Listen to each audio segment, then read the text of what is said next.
మొట్టమొదటిసారి షర్మిలమ్మను చూస్తానా, ఆ షర్మిలమ్మను సపోర్ట్ చేస్తూ ఉండే నిన్ను చూస్తానా తల్లి మొట్టమొదట.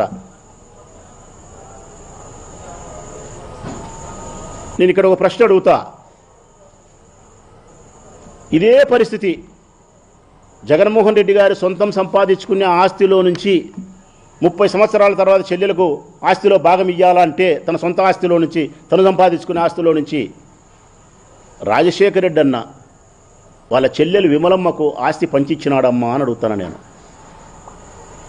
రాజశేఖర రెడ్డి అన్న ఒక చెల్లెలుంది విమలమ్మ, పంచిచ్చినాడా భాగం, సగభాగం? లేదు.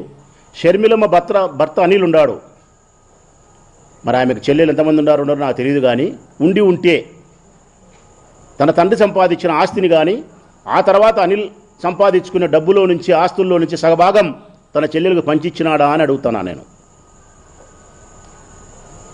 అది వద్దు, చంద్రబాబు నాయుడికి 2 చెల్లెళ్ళు, రాజేశ్వరి, హైమావతి. ఈరోజు నీ కూతురు, నీ మరిది కూతురు ఎవరినైతే అన్నా న్యాయం చేయని చంద్రబాబు నాయుడు పోయి అడిగిందో, మా అన్న నాకు అన్యాయం చేస్తున్నాడు, నువ్వు న్యాయం చెయ్యన్నా అని చంద్రబాబు నాయుడు పోయి అడిగిందో, ఆ అన్న చంద్రబాబు నాయుడు అన్న 2 ఉన్నారు చెల్లెళ్ళు, రాజేశ్వరి, హైమావతి. అక్క ఒకరు, చెల్లెలు ఒకరు. ఇచ్చినాడమ్మా. తన తండ్రి ఆస్తి 2 ఎకరాలలో ముక్కాలు ఎకరా పంచుకున్నారా? లేకుంటే ఇప్పుడు 930 కోట్ల అఫిడవిట్లో చూపించినాడు, 1,00,000 కోట్లు ఉందని చెప్పి మీడియా ముందు చెప్పినాడు ఆయన. 1,00,000 కోట్ల ఆస్తి ఉంది, నాకేముంది, అన్యాయం చేయనీకి అన్నాడు, అవినీతి చేయనీకి చంద్రబాబు నాయుడు. ఈ 1,00,000 కోట్లలో హైమావతి గారికి, రాజేశ్వరి గారికి సగభాగం ఆస్తులు పంచినాడా? లోకేష్ పంచినాడా? లోక విరుద్ధమైనటువంటి అభిప్రాయాలను తీసుకొచ్చి జగన్మోహన్ రెడ్డి గారి మీద రుద్ది ఆయన వ్యక్తిత్వాన్ని హననం, శత్రువులు చేసినారు. ఇప్పుడు ఇంట్లో వాళ్ళే వేస్తున్నారు. ఇది ఎక్కడో లేరు తల్లి, శత్రువులు ఎక్కడో లేరు. సినిమాలో త్రివిక్రమ్ సినిమాలో ఎవడు చెప్పిన డైలాగ్ చెప్పినట్టు ఎక్కడో లేరు. మన ఇళ్లలోనే చెల్లెళ్ళ రూపంలో తిరుగుతున్నారన్నారు. ఇప్పుడు చెల్లెళ్ళ రూపం అయిపోయి అనలేకపోతానా నేను. అమ్మగారి రూపంలో కూడా నా తల్లి పగబట్టినారే జగన్మోహన్ రెడ్డి గారి మీద. కాంగ్రెస్ పార్టీ పగబట్టింది, జనసేన పార్టీ పగబట్టింది, తెలుగుదేశం పార్టీ పగబట్టింది, ఢిల్లీలో ఉండే పెద్దలు పగబట్టినారు, ఇంట్లో ఉండే చెల్లెలు పగబట్టింది, అమ్మ ఆదరణ కరువైంది. మేము తప్ప ఎవరుండారు తల్లింగా? మేము ఒక్కరమే అమ్మ ఉండేది. ఇంకా ప్రజలు, మేము, ఆ పైనుండే దేవుడు ఉన్నాడు. మీరు చెప్పినారు కదా దేవునికి అన్నీ తెలుసని. ఎస్, దేవునికి అన్నీ తెలుసు. దేవుని యొక్క న్యాయమే న్యాయం అన్నారు మీరు మీ ప్రకటనలో. ఇంకొక మాట కూడా నేను ప్రజలకు చెప్తా ఉన్నా. ఇది స్పష్టంగా మీకు అర్థం చేసుకోగలిగితే టోటల్ ఈ సమస్య అంతటికి మీకు అర్థమైపోతుంది. రాజశేఖర రెడ్డి ఆస్తులు పంచినాడా, పంచలేదా? ఒక్కటే లాజిక్ మీరు బాగా అర్థం చేసుకోండి ప్రజలారా. దీనికి సమాధానం కూడా చెప్పాలా.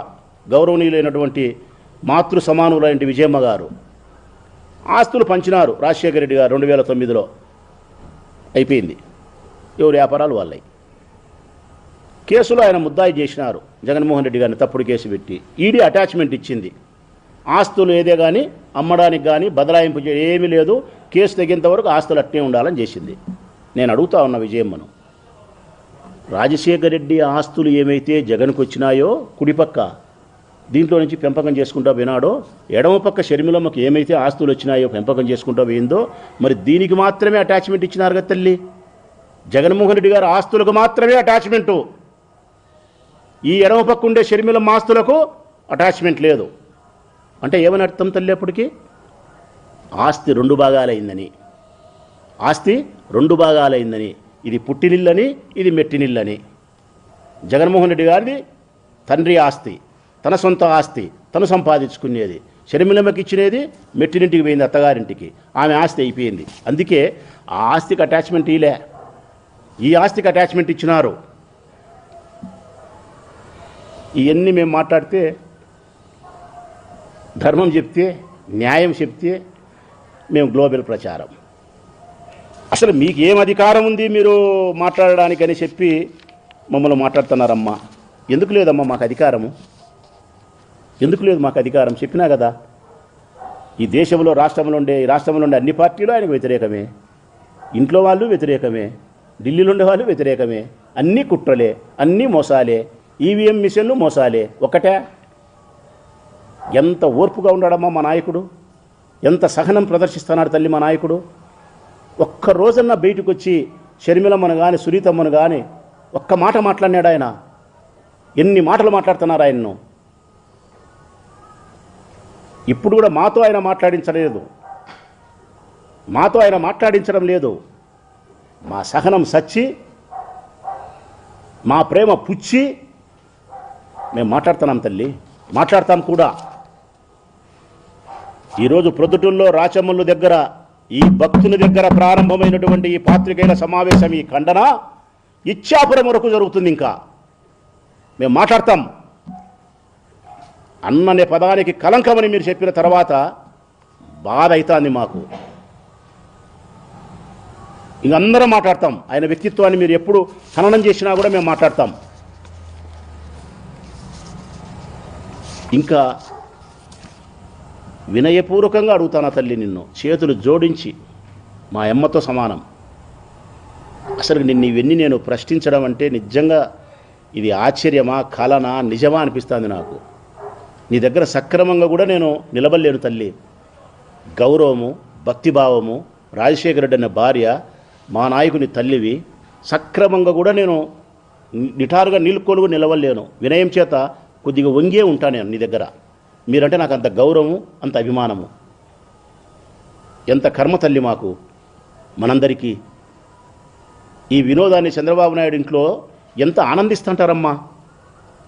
పండగ చేసుకుంటుంటారు. ఉగాది పండగ నిన్న కాదమ్మా, ఈరోజు ఉగాది పండగ వాళ్ళకు.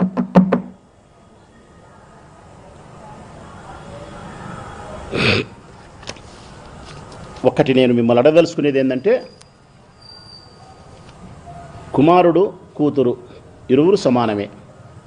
సమస్య వచ్చింది, పరిష్కరించాల. తల్లివి, పెద్దదానివి, ఇద్దరిని కూర్చోపెట్టి అడసాల. జగన్ పక్క న్యాయం ఉంది. షర్మిలమ్మ ఆడపిల్ల ఆశపడుతుంది. కొడుకు చెప్పి, బిడ్డకు చెప్పి ఆస్తిలో భాగం అడగడానికి నీకు అధికారం లేదమ్మా. మీ తండ్రి ఇచ్చిన ఆస్తులు నీకు చెందినాయి, మీ అన్నకి ఇచ్చిన ఆస్తులు మీ అన్నకు చెందినాయి.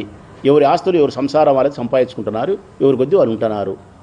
ఒకవేళ నీకు ఏదన్నా ఆశ ఆడపిల్ల ఉంటే, నాకు ఇది కావాలన్నా అని అడిగితే మీ అన్న నీకు ఇస్తాడు. అంతే తప్ప హక్కుగా అధికారపూర్వకంగా అడగకూడదు అని ఆ బిడ్డకు చెప్పాలా?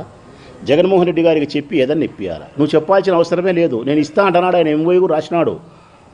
మీరు బజారు కీడ్చి, రచ్చ కీడ్చి, కొట్లాడి, ఆయన శత్రువులైన కాంగ్రెస్ పార్టీలోకి పోయి చంద్రబాబు నాయుడు ఇంటికి ఉప్పందించి ఇవన్నీ చేస్తే యా అన్నకైనా ప్రేమ ఉంటా తల్లి? రైట్. ప్రజలారా మీరు గమనించండి. ప్రతి సందర్భంలోనూ విజయమ్మ గారు, ఇది చాలా ముఖ్యమైన పాయింట్, ప్రజలు గమనించమని కోరుతాను నేను. ప్రతి సందర్భంలోనూ విజయమ్మ గారు బయటకు వచ్చి, ప్రతి సందర్భంలోనూ అప్పుడొకసారి షర్మిలమ్మకు ఆపద కలిగే ప్రతి సందర్భంలోనూ, షర్మిలమ్మకు తరపున ప్రకటన చేయాల్సిన ప్రతి సందర్భంలోనూ అప్పుడొకసారి బయటకు వచ్చి షర్మిలమ్మ తరపున ఒక సాక్ష్యం ఇస్తుంది. ఎందుకమ్మా? మీ సాక్ష్యం 100% ప్రజలు నమ్ముతారని మీ నమ్మకం. రాజశేఖర రెడ్డి భార్యగా విజయమ్మ గారిని ఈ రాష్ట్ర ప్రజలందరూ తల్లిగా ఓన్ చేసుకున్నారు.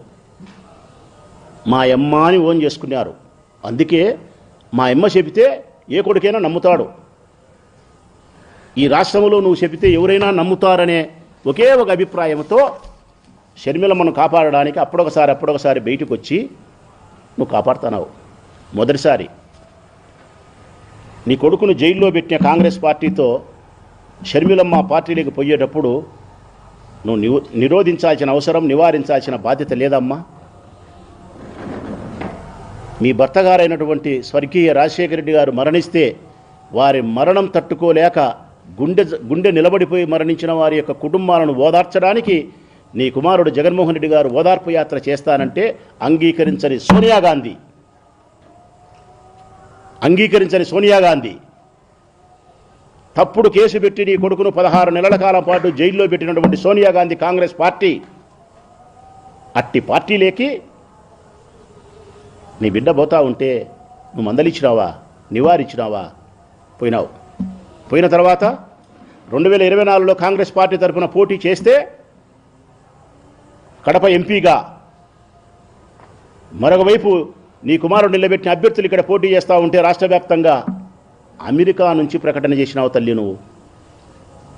ప్రజలారా, అమెరికా నుంచి ప్రకటన చేసిన ఆ తల్లి విజయమ్మ గారు ఏమని? కాంగ్రెస్ పార్టీకి ఓటేయమని. కాంగ్రెస్ పార్టీకి ఓటేయమని అర్థమేమని? జగన్మోహన్ రెడ్డి గారి అభ్యర్థులను ఓడించమని, బిడ్డను గెలిపించమని, కొడుకును ఓడించమని. ఎంతటి అన్యాయము, ఎంతటి పక్షపాతం తల్లి. కొడుకు మీద ఇంత పక్షపాతమా? బిడ్డను ప్రేమించే క్రమంలో కొడుకు యొక్క గౌరవాన్ని సర్వనాశనం చేస్తావా తల్లి? అయినా జగన్ పాపం భరించినాడు. ఇది అయిపోయింది. రెండవది, సరస్వతి పవర్ ప్రాజెక్టుకు సంబంధించిన షేర్స్ను బదలాయింపు చేస్తే నా కొడుకు జైలుకు పోతాడని నీకు తెలిసి షర్మిలమ్మ కోసం ఆ షేర్స్ను బదలాయింపు చేసినావంటే షర్మిలమ్మకు ఆస్తి రావాలా, నీ కొడుకు జైలుకు పోయినా పర్వాలనేగా తల్లి. ఇంతటి కాఠిన్యమా? అప్పుడైనా షర్మిలమ్మకు నువ్వు చెప్పలేదా? ఈ షేర్లు బదలాయింపు చేస్తే పాప మీ అన్న జైలుకు పోతాడు, ఇది పద్ధతి కాదని చెప్పకూడదా? చెప్పలే. అంటే షర్మిలమ్మకు ఆస్తి రావాలా, జగన్ జైలు పోయినా పర్వాలే. ఇది అయిపోయింది.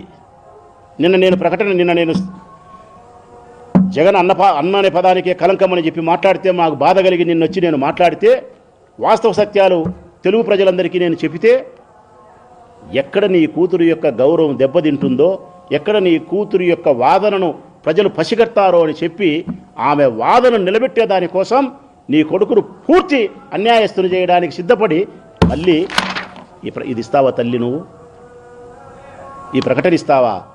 నీ మేనకోడలకు, నీ మేనల్లునికి జగన్ అన్యాయం చేస్తానాడని చెప్పి. ఇంతకంటే అన్యాయం, ఇంతకంటే దుర్మార్గం ఏమన్నా ఉందమ్మా? అవసరమైన